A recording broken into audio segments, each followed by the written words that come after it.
if the lessee can cancel the lease, the lessor losses associated with the cancellation are borne by the lessee। যেটা বলছে যদি terminate করে, আমার এই agreement যদি টার্মিনেট করে এবং এই ক্ষেত্রে যদি লেজরের কোনো লস হয়, এই লসটা লিজি বিয়ার করবে। যদি লিজি বিয়ার করে লস, তাহলে এইটা হচ্ছে ফাইন্যান্স লিজ।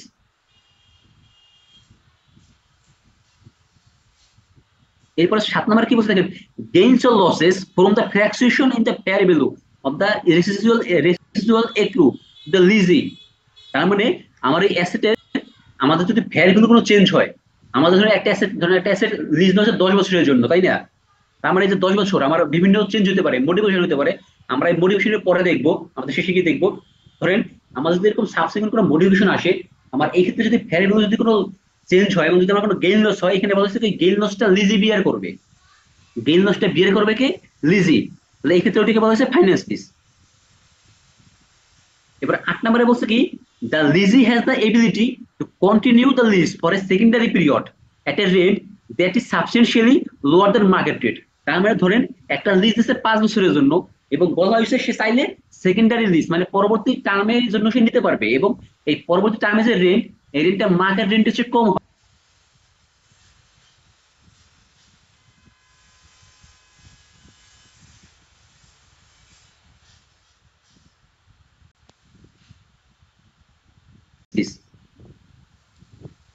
এবার 8 নম্বরে বলছে কি, the lessee has the ability to continue the lease for a secondary period at a rate that is substantially lower than market rate. তার মানে ধরেন একটা লিজ দিচ্ছে 5 বছরের জন্য এবং বলা হয়েছে সে চাইলে সেকেন্ডারি লিজ মানে পরবর্তী টার্মের জন্য সে নিতে পারবে, এবং এই পরবর্তী টার্মে যে রেন্ট, এই রেন্টটা মার্কেট রেন্টের চেয়ে কম।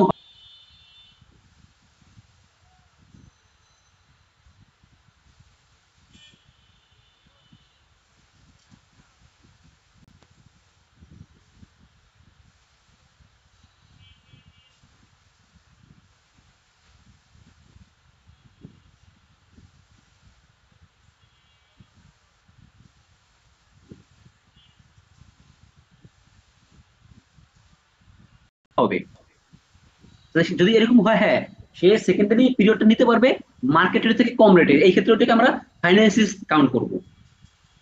এই যে কন্ডিশন, আমরা 8টা কন্ডিশন দেখলাম, এইগুলো যদি ফিল করে তাহলে ওইটাকে বলা হয়েছে ফাইন্যান্স লিজ। অন্যথায় সেটা হবে অন্যথায় সেটা হবে আমাদের প্রপার্টি প্রপার্টি লিজ। লিজ। হ্যাঁ, এখন দেখেন এই যে আমাদের রিকগনিশন এন্ড মেজারমেন্ট, এই ক্ষেত্রে আমাদের মেজারমেন্টটা কি হবে? এই ক্ষেত্রে মেজারমেন্টটা দেখেন, আমরা যে এখানে করছিলাম লাইব্রেরি, আমাদের এখানে কি করতে হবে দেখেন, এখানে কিন্তু লিজ লাইব্রেরি না, এখানে হবে কি লিজ রিসিভেবল, তাই না?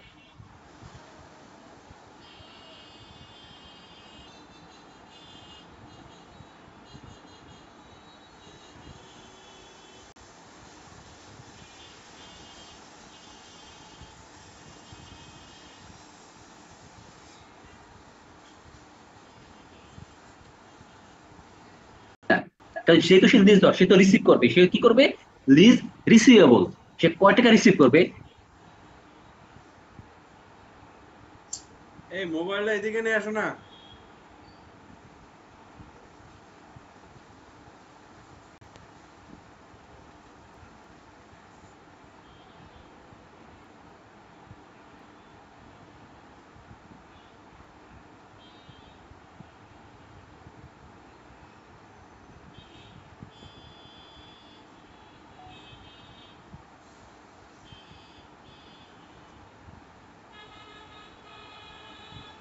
আমাদের লেজরের পার্সপেক্টিভে একটা জিনিস খেয়াল রাখবেন, সেটা হলো কি, লেজর কিন্তু সব ভ্যালু পাবে। লেজর কি কি পাবে দেখেন, লেজর পাবে হলো ইনস্টলমেন্ট।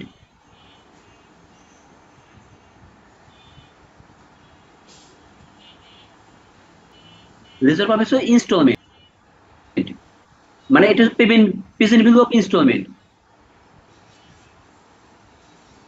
এই প্রেজেন্ট মোবাইলটা ভ্যালু এদিকে অফ নিয়ে আসতে কি হয়েছে? Residual value. নেট পাওয়া যাচ্ছে না তো।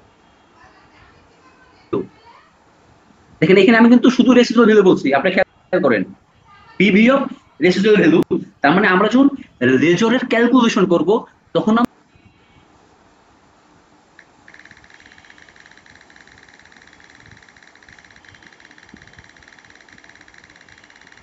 আমরা কি করব, পুরো রেসিউয়েবল নিয়ে আসবো, সেটা গ্যারান্টেড হোক আনগ্যারান্টেড হোক সব নিয়ে আসবো। দেখেন ডিফারেন্স চলে যায়, রেসিউয়েবল ডিফারেন্সটা কোথায়? আমরা যখন লিজ দিচ্ছিলাম আমরা এটা কিভাবে লিখছিলাম, আমরা যখন লেজারের কাছে চলে আসছি আমরা শুধুমাত্র রেসিউয়েবল আইদার গ্যারান্টেড অর আনগ্যারান্টেড যা হোক না কেন আমরা সব নিয়ে আসবো। এইটা দিয়ে আমরা আমাদের এই প্রেজেন্ট ভ্যালু ক্যালকুলেশন করব। আর আমাদের রেট কোনটা হবে, আমাদের রেট কিন্তু সেই ওই রেটটাই হবে, যে আমাদের ইমপ্লিসিট রেট, লেজারের ইমপ্লিসিট রেট হবে।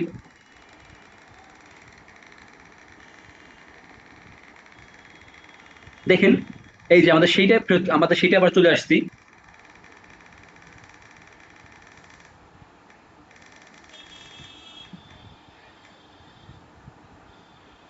দেখেন আমি এখানে কি বলছিল, in or illustrative example with ACB TSN আমাদের কি বলছিল, the rental payment was given 20,711। আমাদের এটা ছিল যে আমাদের কি ছিল, রেন্টাল পেমেন্ট। এরপর কি বলছে, ইমপ্লিসিট রেট কত বলছে, 4%। দেখেন কি বলছে, the fair value of the equipment 2 টাকা 1 লাখ, এটা হচ্ছে আমার অ্যাসেটের fair value. The residual value 2 টাকা 5,000। আমার রেসিডুয়াল কত বলছে, 5,000 টাকা। দেখেন এটা কিন্তু গ্যারান্টি নাকি আনগ্যারান্টেড কিছু কিন্তু বলে নাই, জাস্ট রেসিডুয়াল 5,000 টাকা। তো এই ক্ষেত্রে আমরা কিভাবে ক্যালকুলেশন করব, আমরা আমরা দেখেন আগে কিভাবে করব।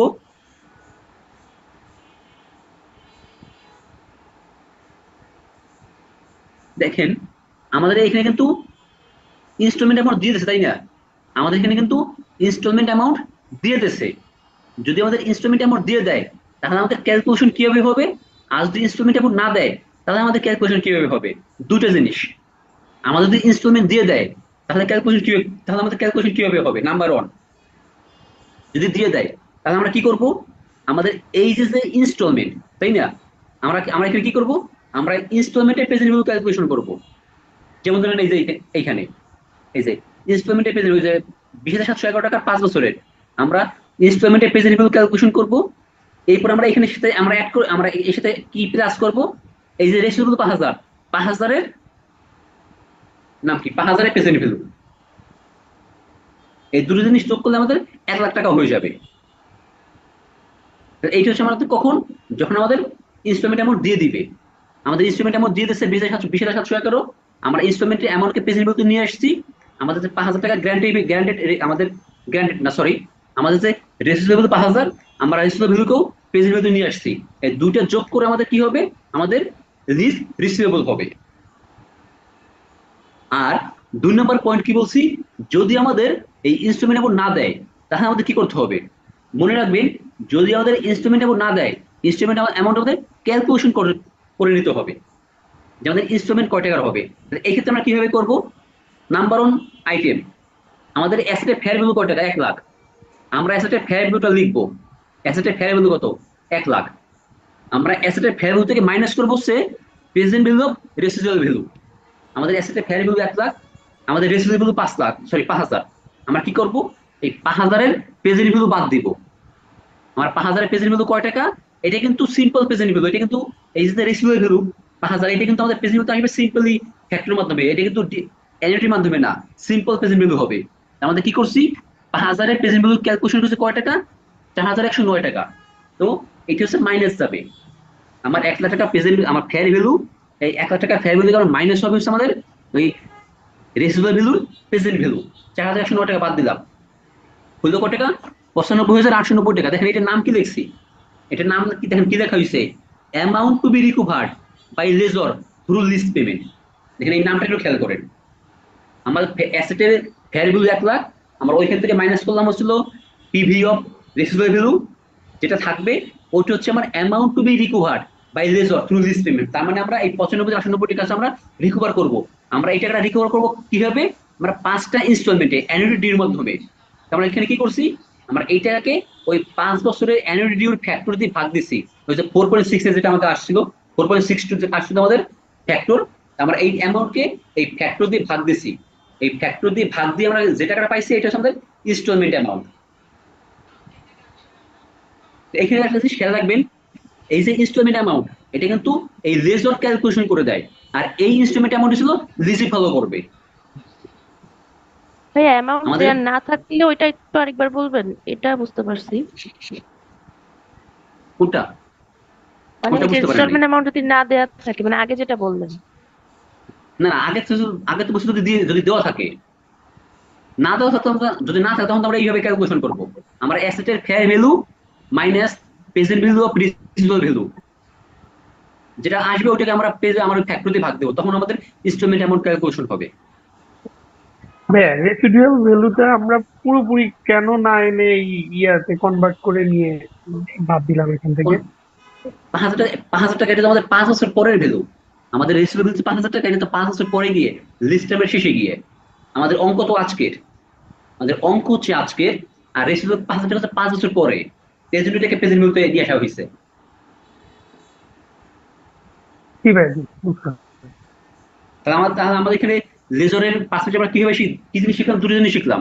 এক হচ্ছে লেজরের অ্যামাউন্ট কয় টাকা হবে। দুই ক্ষেত্রে কিন্তু লেজরের রিসিভেবল কিন্তু 1 লাখ টাকাই, তাই না? দুই ক্ষেত্রেই আমার লেজরের রিসিভেবল অ্যামাউন্ট 2 লাখ টাকা।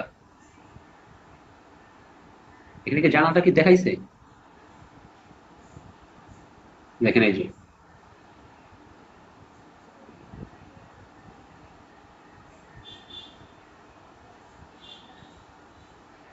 এইখানে এইখানে ডিটেলস, এইখানে দেখেন ডিটেলস কিভাবে দিচ্ছে। এই যে আমাদের লিজ রিসিভেবল কয় টাকা হবে, আমার PV of rental payment, PV of receivable value, guaranteed আর আনগ্যারান্টেড যাই হোক না কেন, সব এখানে চলে আসবে। দুটো মিলে যোগ করে কিন্তু আমার 1 লাখ টাকা, 1 লাখ টাকাই হয়েছে।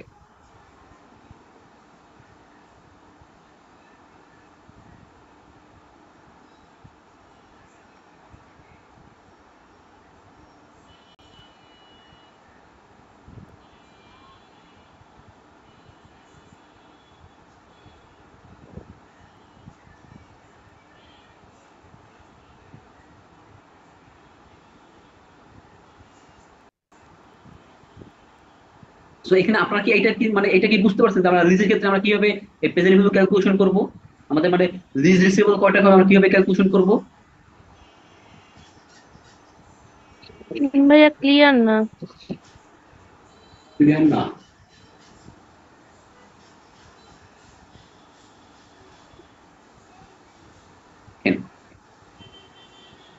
লেজর, তাই না? লেজর কিভাবে হবে?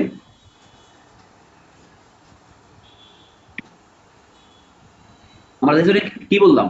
ধরেন ইনস্ট্রুমেন্ট এমন কিছু বলা নাই, ধরেন আমাদের কি বলছে, অ্যাসেটের ভ্যালু বলছে। অ্যাসেট ভ্যালু কত?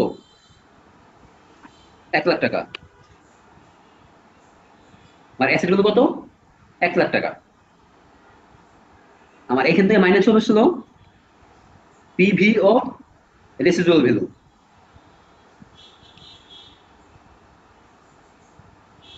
আমার পিভি ও রেসিডুয়াল ভ্যালু কয় টাকা আসছে দেখেন একটু মনে করেন তো। ধরেন 4,000 টাকা আসছে, আমি ধরে নিলাম 4,000 টাকা,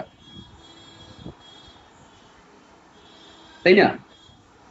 দেখেন আমার অ্যাসেটের ভ্যালু যদি 1 লাখ টাকা হয়, আমার পিভি অফ রিসিভেবল কয় টাকা? 4,000 টাকা। বাকি থেকে কয় টাকা? 96,000, তাই না? আমার অঙ্কে বলছে এই যে 96,000, এইটাকে হচ্ছে সে লিজের কাছ থেকে নিবে। এই আমার এইটার নাম কি বলছি? Amount to be recovered from lessee. লিজিতে মনে হয় একটাই হবে মনে হচ্ছে। দেখেন এই যে সিনেভুজার, এইটা হচ্ছে কি হবে? এইটা হচ্ছে আমার লিজির কাছ থেকে নিব। আমরা এই টাকা থেকে এখন হচ্ছে আমরা কি করব? আমাদের যে অ্যানুইটি ডিউ ফর 5 ইয়ার্স এট 4%, এইটা আমার আমার কত আসে? আমার আসে হচ্ছে 4.6299, ধরেন এরকম একটা ফিগার আসে।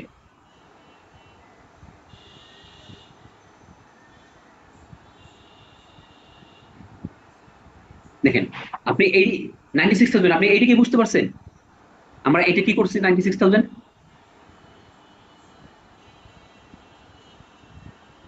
আপু, জি ভাই, বুঝতে পারছি। তাহলে আমাদের 96,000 বুঝলাম। আমার কি দেখলাম? Annuity due for 5 years at 4%, আমাদের ফিগার সেইটা। তো এখন আমাদের কি আসবে? ইনস্টলমেন্ট। ইনস্টলমেন্ট কত হবে? আমাদের ইনস্টলমেন্ট বের করার সূত্র কি, আমাদের সিস্টেম কি বলছি? এইটা ডিভাইড বাই হচ্ছে আমাদের এইটা, আমাদের কয় টাকা আমাদের রিকভার করতে হবে লিজের কাছ থেকে, আমাদের ফ্যাক্টর কত, আমি যদি ভাগ দেই, এই যে এই যে টাকাটা আসছে এইটা হচ্ছে আমাদের ইনস্টলমেন্টের অ্যামাউন্ট। এখন এইটা যদি আমাদের ইনস্টলমেন্ট অ্যামাউন্ট হয়, আমাদের লিজিও কিন্তু এই ইনস্টলমেন্ট ফলো করবে। লিজি কিন্তু সেপারেট কোনো ফল কিছু ফলো করবে না, লেজর যেটা ক্যালকুলেশন করে দেবে ইনস্টলমেন্ট, লিজি কিন্তু সেটাই ফলো করবে। এখন যদি এই পর্যন্ত বুঝেন, এখন হলো লিজরের ক্ষেত্রে আমাদের যে লেজরের রিসিভেবল কত টাকা দেখাবে, তাই না? লেজর কত টাকা রিসিভেবল দেখাবে, আমরা যদি এখানে লিখি লেজরের রিসিভেবল, আমরা এখানে কি করব, পিভি অফ ইনস্টলমেন্ট, দেখেন ওই জিনিস আবার ঘুরাইতেছি, পিভি অফ ইনস্টলমেন্ট, আমাদের পিভি অফ ইনস্টলমেন্ট কত, আমার এই হচ্ছে আমাদের ইনস্টলমেন্ট, এই জিনিসটা আমরা গুণ দেবো কি, ওই 5 বছরের ফ্যাক্টর এটা দিয়ে দিলাম, আমাদের এইটা আসছে পিভি অফ ইনস্টলমেন্ট, আমরা এরপরে যোগ দেবো কি পিভি অফ রেসিডুয়াল ভ্যালু, আমাদের পিভি অফ রেসিডুয়াল ভ্যালু কয় টাকা, আমরা এখানে ক্যালকুলেশন করছি কত, 4000, আমরা এখানে এসে আমরা কিন্তু আবার দেখে দিতে পারি যে আমার রেসিডুয়াল কত, আমার আসলে কত, আমার 5000 টাকার 5000 5 ইয়ার্স এট 4%, মানে আমি এখানে দেখিয়ে দিলাম যে আমার যে রেসিডুয়াল কত, 5000 টাকা, 5000 টাকা কি বলছি, 5000 টাকা 5 ইয়ার এট 4%, আমার কয় টাকা ভ্যালু আসবে, ধরেন 4000 টাকা ভ্যালু আসবে, এটা হচ্ছে আমাদের কি পিভি অফ রেসিডুয়াল ভ্যালু। এখন আমি কি করবো, এই দুটোকে যোগ দিব, যে টাকাটা আসবে এইটা হচ্ছে আমার লিজ রিসিভেবল, লেজরের জন্য লিজ রিসিভেবল, তাহলে যখন সে জার্নাল করবে তখন সে এইটা হচ্ছে ডেবিট করবে, সে লিজ রিসিভেবল ডেবিট দেখে বলছিল 1,00,000 টাকা। এইবার কি এখানে ক্যালকুলেশনটা বুঝতে পারছেন, যে আমরা এখানে আসলে আমরা কিভাবে কি ক্যালকুলেশন করতেছি। জি, বুঝতে পারছি। এখন দেখেন যদি এই ক্যালকুলেশন বুঝতে পারেন, এখন আমরা যেখানে ছিলাম, এই যে আমার ছিলাম কোথায়, লিজের পার্সপেক্টিভে, এখন দেখেন এই যে লিজের পার্সপেক্টিভে, লিজের যে ফাইন্যান্স লিস্ট, লিজের আবার ফাইন্যান্স লিস্ট দুই প্রকার হইতে পারে, লিজের ফাইন্যান্স লিস্ট দুই প্রকার হইতে পারে, আমার লিজের ফাইন্যান্স লিস্ট দুই প্রকার, দেখেন আমার একটা হতে পারে ছিল direct finance list, direct finance list, আমার 2 নম্বর হবে ছিল sales type finance list, sales type finance list. লিজের ক্ষেত্রে আমার ফাইন্যান্স লিস্ট হচ্ছে দুইটা, একটা হচ্ছে ডিরেক্ট ফাইন্যান্স লিস্ট আর একটা হচ্ছে সেলস টাইপ ফাইন্যান্স লিস্ট। এখন দেখেন যদি আমার ডিরেক্ট ফাইন্যান্স লিস্ট হয়, যদি আমার ডিরেক্ট ফাইন্যান্স লিস্ট হয়, তাহলে আমরা এটা কি করব, ডিরেক্ট ফাইন্যান্স লিস্টের ক্ষেত্রে আমরা হচ্ছে লিজ রিসিভেবল করছি না, লিজ রিসিভেবল আমরা এটাকে ডেবিট করে দিব, আর যে অ্যাসেট আমরা অ্যাসেটকে ক্রেডিট করে দিব, আমাদের যে অ্যাসেট আমরা অ্যাসেটকে করে দিব ক্রেডিট, ধরেন এই যে 1,00,000 টাকা, আমাদের ধরেন অঙ্ক অনুযায়ী 1,00,000 টাকা বললাম, তাহলে আমরা কি বললাম, ডিরেক্ট ফাইন্যান্স লিস্টে আমরা কি করব, আমরা ডেবিট করব লিজ রিসিভেবল, আমরা ক্রেডিট করবো তো ছিল অ্যাসেট, এটা হচ্ছে সিম্পল। 2 নম্বরে কি বলছি, সেলস টাইপ ফাইন্যান্স লিস্ট, যদি আমার সেলস টাইপ ফাইন্যান্স লিস্ট হয়, দেখেন আমার নামের মধ্যে আছে কি সেলস টাইপ, তার মানে যদি আমার সেলস টাইপ ফাইন্যান্স লিস্ট হয়, এক্ষেত্রে আমাকে যেটা করতে হবে, আমাকে এখানে এটাকে সেলস হিসেবে রেকর্ড করতে হবে, IPS 15 revenue contract with customers, আমার ওইটা ফলো করে আমাকে কি করতে হবে, আমাকে এখানে রেভিনিউ রিকগনাইজ করতে হবে, আমাকে এখানে রেভিনিউ রিকগনাইজ করতে হবে, আবার আমাকে কি করতে হবে, আবার আমাকে cost of goods sold recognise করতে হবে। তাহলে এই ক্ষেত্রে আমার জার্নালটা কি হবে, আমার এই ক্ষেত্রে ধরেন জার্নাল হবে হচ্ছে আমার, আমি যদি এক্সাম্পল বলি, ধরেন অ্যাজ এক্সাম্পল আমাদের এইখানে ওই যে অ্যাসেট, ধরেন অ্যাসেটটা সেলস তো করছে 1,00,000 টাকায়, ধরেন অ্যাসেটের ফেয়ার ভ্যালু 1,00,000, আবার সেলস তো করছে 1,00,000 টাকায়, আর ধরেন আমার কস্ট অফ গুডস সোল্ড 80,000, ধরেন আমি এখানে বললাম কি সেলস 1,00,000 টাকা 100K, আর আসলে কস্ট হচ্ছে কত 80K। তাহলে যদি আমাদের এইটা হয়, তাহলে আমাদের এখানে জার্নালটা কি হবে, এই সেলস টাইপ ফাইন্যান্স আমাদের 2 নম্বর সিস্টেম অনুযায়ী আমাদের জার্নাল কি হবে একটু খেয়াল করেন, আমরা ডেবিট করব সেলস, আমাদের ডেবিট হবে কত সেলস, এরপর আমাদের ডেবিট হবে কি লিজ রিসিভেবল। আমাদের ক্রেডিট হবে কি আমরা অ্যাসেট ক্রেডিট করব, আমরা অ্যাসেট ক্রেডিট করব। আবার আমরা কি করব আমরা হচ্ছে কস্ট অফ গুডস।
আর আসলে কষ্ট হচ্ছে কত 80K। তাহলে যদি আমাদের এইটা হয় তাহলে আমাদের এখানে জার্নালটা কি হবে এই সেলস ট্যাগ ফাইন্যান্সিস আমাদের 2 নম্বর সিস্টেম অনুযায়ী আমাদের এই জার্নাল কি হবে একটু খেয়াল করেন। নেট পাচ্ছে না বাবা, আম্মুকে বলো তো নেট পাচ্ছে আমরা না। ডেবিট করব সেলস, আমাদের ডেবিট হবে কত সেলস। এরপর আমাদের ডেবিট হবে কি লিজ রিসিভেবল। আমাদের ক্রেডিট হবে কি আমরা অ্যাসেট ক্রেডিট করব, আমরা অ্যাসেট ক্রেডিট করব। আবার আমরা কি করব আমরা হচ্ছে কস্ট অফ গুডস সোল্ড, আমরা cost of goods sold CGS আমরা ক্রেডিট করে দিব। এটা হচ্ছে ক্রেডিট, এটা হচ্ছে ক্রেডিট, এটা হচ্ছে ডেবিট, এটা হচ্ছে ডেবিট। তো এই হচ্ছে আমাদের সিস্টেম। এখন আপনারা যদি এই পর্যন্ত বুঝতে পারেন তা আমরা আজকে এইখানে শেষ করব। আমরা এই রেজরের ক্ষেত্রে আমাদের ডিরেক্ট ফাইন্যান্স লিস্ট এবং সেলস লিস্ট আমরা এটার অঙ্ক এবং বাকিটা আমরা নেক্সট ক্লাসে দেখবো। কারণ আজকে মনে হয় আমরা অনেক কিছু দেখে ফেলছি, মানে লোড মনে হয় বেশি হয়ে যেতেছে। তাহলে আজকে যে হ্যাঁ, কোর্স আমাকে দেখলাম আমরা, একবার যদি ইন্টারেস্টটা যদি ক্যালকুলেশন দেখে। ভাইয়া একজন করে বলেন। জি, কে বলছেন? বলছি লাস্ট কি আমাকে বললে দিব, দুইজনে একসাথে কথা বলতেছি। আচ্ছা তাহলে একজন বলেন, কাজী শরীফ ভাইয়া আপনি বলেন। আচ্ছা, এই যে লাস্ট জার্নালটা এটা লাস্ট জার্নাল ভাইয়া বলেন। আপনি আপনি ভাইয়া প্রশ্নটা বলেন, প্রশ্নটা তো আমি বুঝতে পারিনি। শরীফ ভাই আপনার প্রশ্নটা আমি বুঝতে পারিনি, প্রশ্নটা একটু কানে দিয়ে রিপিট করেন।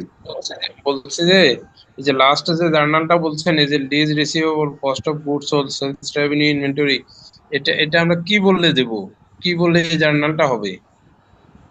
এই যে নাম লিখছি ধরেন এটা আসলে সেলস করতেছে না, যেহেতু সেটা সেলস হ্যাঁ, করতেছে সেলস টাইপ।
লাস্ট জার্নাল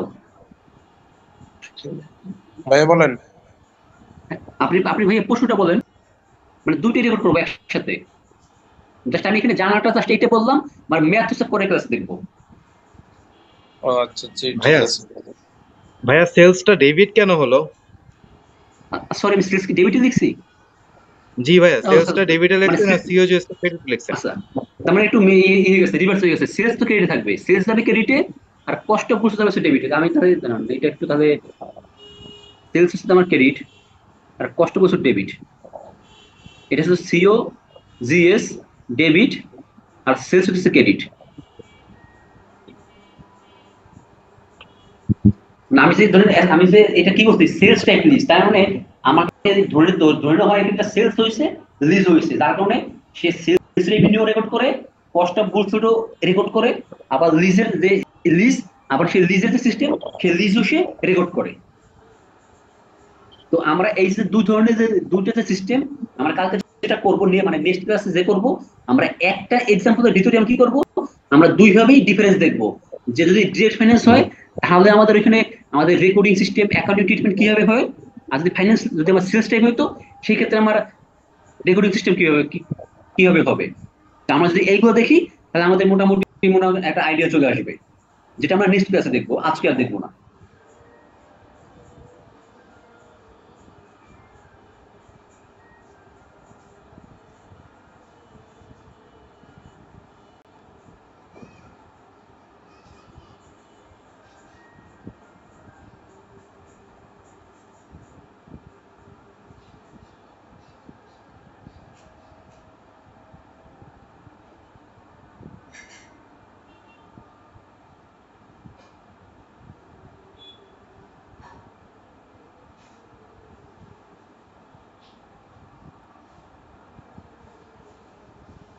আমাদের মোটামুটি একটা আইডিয়া চলে আসবে, যেটা আমরা নেক্সট ক্লাসে দেখবো, আজকে আর দেখবো না।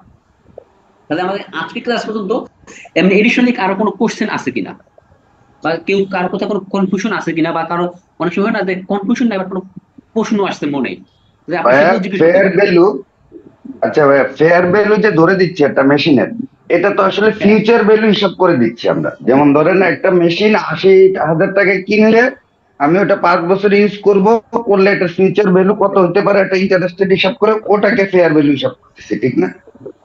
হ্যাঁ, এটা এক্সপেকটেশন। এক্সপেক্টেড ভ্যালুটাই হলো ফেয়ার ভ্যালু, ঠিক না এখানে? হ্যাঁ, মানে সে যে এটা ওখানে একজ্যাক্ট দাম তো না। পরে না, এটা তো অ্যাসাম্পশন, তাই না? ধরেন, মানে এটা তো এক্সাক্ট না। আপনার এই যে ফেয়ার ভ্যালু বলছে 5,000 টাকা, তো 5 বছর পরে গিয়ে, তাই না? আপনি এখন, আমরা এখন কি করতেছি, জাস্ট আমরা এজুম করতেছি যে কৃষি ভিত্তিতে এজুম করতেছি যে বর্তমান মার্কেট কন্ডিশন, মানে সবকিছু যদি ঠিকঠাকভাবে চলে, সব যদি ঠিকঠাকভাবে চলে, মানে মার্কেট কন্ডিশন যদি ঠিক থাকে, আমি যদি অ্যাসেটটাকে ভালোভাবে ব্যবহার করি, যদি এরকম হয় অ্যাসেটটা খারাপভাবে ব্যবহার করছেন, যা এখন অ্যাসেট ধরেন অ্যাসেটের মানে আয়ু কমে গেছে, হয় না, অ্যাসেটের লাইফ টাইম কমে যায়, মানে যদি সবকিছু ঠিকঠাক থাকে, তাহলে আমার এই ধরনের অ্যামাউন্টের আমার এক্সপেকটেশন চেয়ে আমার ফেয়ার ভ্যালু হতে পারে। জাস্ট এটা হচ্ছে এক্সপেকটেশন, এক্সাক্ট না।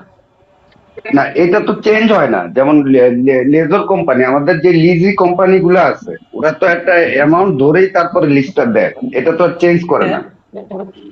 চেঞ্জ আমাদের যে লিজ ফার্ম গুলো আছে ওটা তো চেঞ্জ করে না। হ্যাঁ, না এগুলো করে না, জাস্ট এটাই, মানে প্র্যাকটিক্যালি একটু ডিফারেন্স, একটু ডিভিশন হয়ে যায়।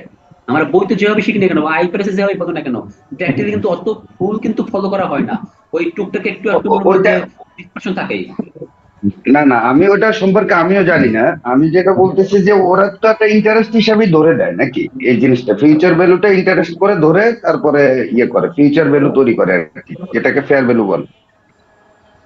ওইটা হচ্ছে ফেয়ার ভ্যালুটা ক্যালকুলেশন আছে, যে কিভাবে ফেয়ার ভ্যালু সে ক্যালকুলেশন করবে। আচ্ছা, এটার একটা স্ট্যান্ডার্ড সেট করা আছে না? হ্যাঁ, একটা আমাদের একটা আইপিএস আছে, আইপিএস 13, নাম কি ঠিক বললাম? আইপিএস 13 ফেয়ার ভ্যালু মেজারমেন্ট নামে একটা স্ট্যান্ডার্ডই আছে। ওইখানে গাইডলাইন্স দেওয়া আছে যে কিভাবে ফেয়ার ভ্যালু মেজার করতে হয়। লিস্ট ফার্ম কি জেনারেলি এভাবেই কাজ করে?